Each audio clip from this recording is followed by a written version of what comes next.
Ours too. Thank you very much for your time. We have just a few questions. Good, sure. First of all, you are in Johnson City tonight to support Republicans across Tennessee, Correct. Mostly Senate candidate Marsha Blackburn. She is a fantastic woman, Marsha. I've known her for a long time. As you know, I've been in Tennessee a lot. We won by a lot, I think 26 or 28 points. And Marsha's been there for so long with us, and she's going to help us so much. We need the votes because if you look at what they're doing in the Supreme Court, if you look at what they're doing to us on trade, the other side, meaning they want literally bad trade deals, they want open borders, crime pours in. She will be incredible. She'll be a tremendous, solid vote for us, and it's very important. And her opponent would be a disaster for us. You'd always vote with Schumer and Pelosi and Maxine Waters and that group, and there'll never be a time when he votes for us. This is a tight race in Tennessee, which is a firmly Republican state that voted for you. Why do you think this is such a close race at this point? Well, I just think probably when they get to know Marsha, you know, she was always from a certain area, but she's a Tennessee person. She loves this state. She loves the people of the state. And also he was known. He was pretty well known. But you take a look at your Second Amendment, he'll do damage to that. You take a look at trade, he'll do tremendous damage to that. Raise your taxes. She's going to lower taxes. We're going to be lowering taxes again. So really, Marsha will be, I think she's just going to be outstanding, and she's a good person. Mr. President, today you announced the new trade deal, and did it from the Rose Garden. Right. Right after your announcement, Senator Lamar Alexander said that he had concerns about ongoing tariffs and the impact on Tennesseans, specifically the automobile industry. For Tennesseans tonight, why is this new deal a good thing? Well, it's a great thing, and I'm not using tariffs. I use tariffs to get the deal, because if they weren't willing to make a deal, as an example, Mexico or Canada, then I would have used tariffs. But we're not going to need tariffs now because we were able to make the deal. So we're not doing tariffs with respect to this, other than we use it as a negotiating point. And now I can say it. Frankly, if we didn't make the deal, I would have used tariffs, because it's a far greater, better thing than what was happening, because NAFTA was a disaster for our country. We lost millions of jobs. We lost thousands of companies. And I would not have allowed that to happen. So we're terminating NAFTA. We have a new trade deal that's going to be incredible for Tennessee. It's going to be fair. It's going to be a fair deal. You know, NAFTA was a one-sided, horrible deal. It was good for Canada, good for Mexico, bad for us. So Tennessee's doing well anyway with all of our economic policies, but this is the capper. This is the thing that really will put it into a league that will be pretty much unsurpassed.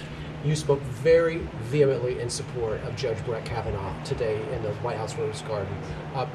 Has there been any update that you're aware of in the FBI's investigation today? Well, nothing that I know now, but I will say the FBI is doing pretty much as the Senate wants, and we want to know everything. He's a fine man. He's had a great, incredible career. He was a top student, top intellect, the kind of guy you want. People are really loving everything except for the way he's being treated so badly by the Democrats. I mean, so badly. It's a very unfair situation. So we think he's going to be in good shape, but we like the idea of the FBI looking for the 7th time. This is number 7, by the way. This is the 7th time they will have looked. And we think that he's going to be in great shape, and hopefully in the very near future they'll take a final vote. You named names when it came to people in the Senate who were questioning him today. What do Americans need to take from your approach to that news conference today, where you called people out? Well, I did call people. You look at Blumenthal, where he was a person that said he went to Vietnam and he was a great war hero. He was never in Vietnam, and yet he's standing up there saying we want honesty, we want all sorts of things, all good things. But you take a look, he talks about transparency. I mean, here's a guy who literally for 15 years talked about the fact that he was a great hero in the Vietnam War, that comrades died alongside of him. He was never in Vietnam. And then he's talking about we want honesty.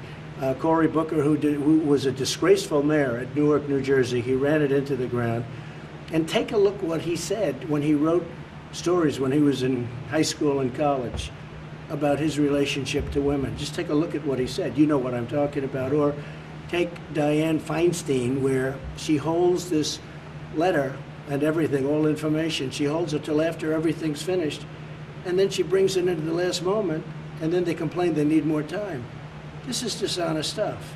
So we think Brett's going to be fantastic. I can tell you the people of Tennessee love our very conservative Supreme Court justice. Final question, is there anything the FBI could tell you at this point that would cause you to rescind your nomination of Brett Kavanaugh? Well, look, if they come in with something negative, I don't expect that. He's had an unblemished 30, 35 years. He's been a top judge, highly respected. People thought he'd be a Supreme Court judge for the last 10 years. He was meant for it. He was #1 at Yale, I believe.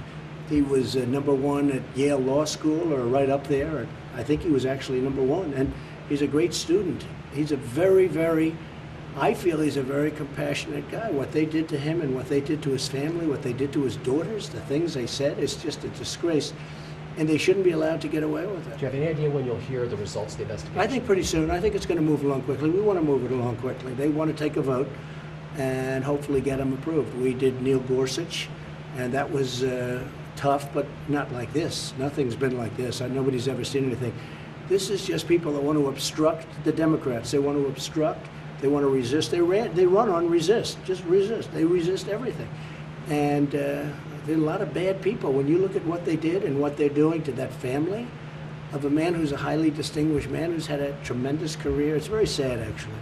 What are you going to tell this crowd as you're being pulled from the road to? Well, we have a very big crowd. I was told they have like tens of thousands of people that can't get in. And I'm going to tell them that I love this state and that Marsha Blackburn will be a great senator. She's a professional, she's a great person, and she'll always give us the vote because, you know, Tennessee likes what I'm doing. And you see what I'm doing. Even with the trade deal that was announced with Mexico and Canada, this is a great deal for this state, you know, for Tennessee, for the country. But she's going to be a vote for us, and Bredesen will never be voting for us. He's going to vote the way Schumer wants. He's going to be voting the way Nancy Pelosi wants. We don't want that. That's not what we want. We have to have somebody that takes our agenda, because we have a tiny majority. But literally, I always say it's a majority. If somebody has a cold, if somebody's not feeling well, you don't take the vote. You know, we have one person missing, and it's we have to wait around. We need more people, and she will be a great senator. President Trump, thank you for your time. Thank you. Really Thank you appreciate very your time much. with local television as I well. appreciate it. Thank you, sir. Thank you. Thank you Enjoy very it. much. Go right Thank this you. way, sir.